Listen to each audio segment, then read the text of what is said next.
ئەمڕۆ لە وەزارەتی تەندروستی لەگەڵ ڕێکخراوی خاچی سووری نێودەوڵەتی ICRC هەڵدەستین بۆ واژووکردنی پرۆژەیەکی پایلۆت یان پێشەنگ بۆ باشترکردنی خزمەتگوزاری تەندروستی بۆ سزادراوان لە گرتوخانەکانی بەڕێوەبەرایەتی چاکسازی گەوران وەکو نمونەیەکی دەستپێکردن دواتر فراوانکردنی ئەم پرۆژەیە بۆ باشترکردنی چاودێری تەندروستی سەرەتایی لە بوارەکانی خزمەتکردنی پێداویستی پزیشکی و هەروەها خولی ڕاهێنان بۆ ئەو تیمە پزیشکیانەی کە خزمەتگوزاری تەندروستی پێشکەش دەکەن لە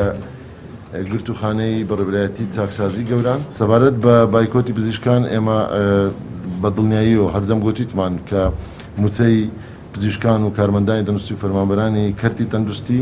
زەڕورەتێکی گرینگە و داواشمان کردووە و وەزارەتی دارایی حکوومەتی هەرێمی کوردستان لە کاتی بەردەستبوونی ئەم موچەیە بە دڵنیاییەوە یەکەمین وەزارەت لە لیستی دابەشکردن موچە دەدرێت ئەوەش لە کاتی خۆیدا ڕادەگەیەندرێت لەگەڵەوەی وەزارەتی دارایی سەرقاڵی